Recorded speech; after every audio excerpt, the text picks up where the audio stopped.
what are some of the barriers to improving your approach to time management?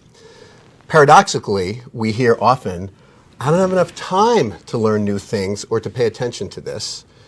I know where everything is already. I know have colleagues who you've seen in their offices piles of things. People say, "Well, I know where it is. I know where it is." And go ahead. I had a law partner like that. There was a path from his door to his desk, and the desk was covered. But he would insist that he knew exactly where every paper was, except there was no place to sit in his office. And on some level, it's not that we disbelieve those attorneys who say, I know where everything is. The question is, what is the leakage of time? What's the extra time they're spending to access that when they need it? And how does the visual clutter show up as sort of internal mental clutter as well? And we'll talk about that a little bit. That's right. I'm a good multitasker. Obviously, the practice of law is increasingly complex. It's increasingly fast-paced.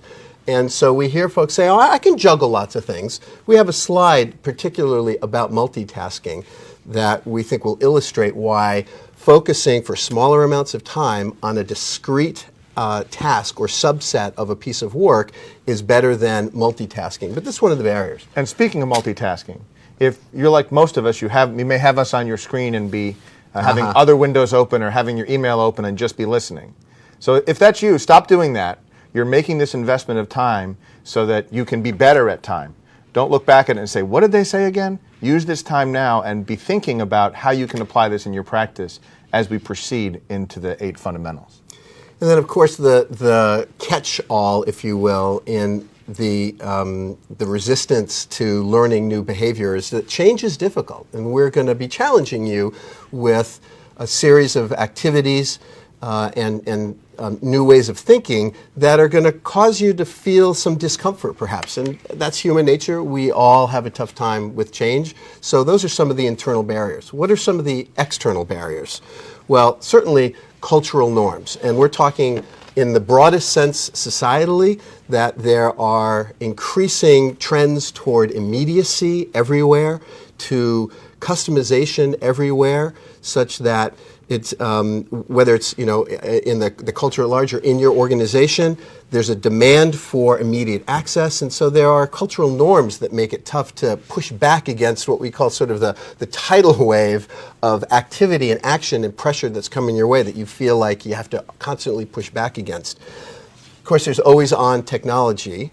And that's self-explanatory. We are instantly accessible, sort of wired into the neural net with an expectation that we're going to be instantly accessible, instantly available all the time and have to jump every time there's information coming at us. It's distracting. We decide whether we need to engage in it. You're going to say something? Yeah, I think the challenge that we have is that everybody wants us, as Bill said, everybody wants us immediately. And if we were to sit here and say, and as we will a little bit later, shut off the phone, shut off the email, we recognize that could be hard. So as you start to think about things and understanding that resistance to what we're talking about is natural, the question is how are we going to get over it?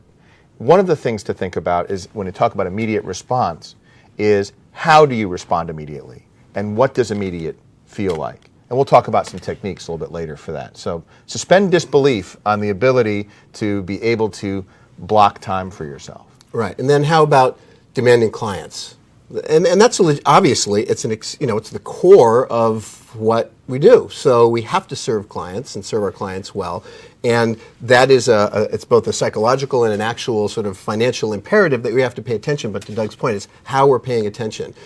Other barriers to our being maximally efficient are colleagues and staff who we like to say are as yet unenlightened, meaning until you have the conversations with them about managing expectations and why it is in their interest to further optimize a particular process so that they don't have to repeat things as much or they don't have to continue to pop their head in the door. Well, and their emergency starts to become your problem. Right. And they want you to try to fix it. And naturally, we want to help other people.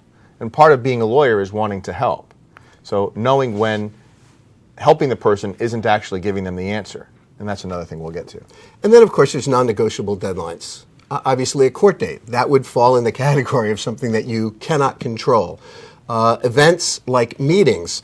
Maybe there is some ability to influence your participation in meetings. We just want to pose that as a hypothetical to get you thinking differently. But we're acknowledging that there are internal barriers and there are external barriers to increased productivity. And one of the external barriers that's also an internal barrier is, in some firm cultures and norms, even admitting that you want to get help with time management could be seen as a weakness, or you might think it's seen as a weakness. Right. And the question is turning that around and to see that getting help with something to be better at it is not any different than a professional athlete or a musician or an artist who has a coach to help them get better at something. So adopting the mindset that admitting to yourself that you need help with time management and actually seeking help with it is a positive step and is not a negative step. So here are some truths about time management that we run into all the time and we argue. First of all, time management really is a misnomer. Why? Because we can't find more time, we can't get more time, we can't make more time. How often do you hear yourself or your colleagues say, wow, I just got to make time to do X, or when I find the time to X, I'm going to get around to it. We all carry with us this sort of semantic sleight of hand in our own heads about time. And the reality is we can't make more of it, find more of it. So the only thing we can do really in terms of management, time management, is manage ourselves and influence or manage others and manage the environment. The second truth about time management, and this is really, it's obvious, but it's one of those blinding flashes of the obvious, is there's always more to do than time available, right? So if that's true, think about that for a minute. If it's always the case that there will be more to do, then it's really about choice management.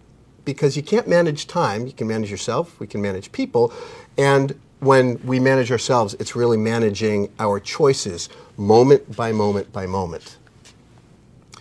Here's a paradox we see. To be more structured and to follow some of the routines that we're going to suggest causes some lawyers to feel like, that's a little too, I don't want to be boxed in like that. You're asking me to actually put in my calendar events to remind me to work on a particular matter. I just sort of flow through the day. This feels a little constricting to me, yet the paradox is more structure actually equals greater freedom. A classic example is, well, I never know when a client's going to call. I never know when an associate's going to need me.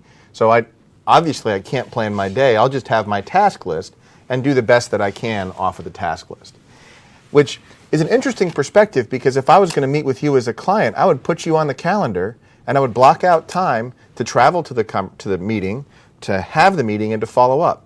So if you can do that with a client, you can do it with yourself. That's dead on, and that's a mouthful, and it's subtle, but it's quite powerful. So there's four dimensions, and really the last truth about time management we want to emphasize is that you really can improve your efficiency, your productivity. You really can experience the gains that come with saying, wow, I spent less time on that last quarter than I did on this quarter, and I'm just not getting those same questions again. How refreshing is that? You really can execute and implement the techniques that we're going to share in this seminar. And as you implement these techniques, you're going to have days that you're thinking, I was great at that. And other days where you're going to backslide to where you started. Have to understand that improvement is a process. Just as if many of you, or if any of you play golf, that you may have one great golf shot and you're thinking you got it, and then the next one, not so much. You have to be patient with yourself as you practice these techniques. So there are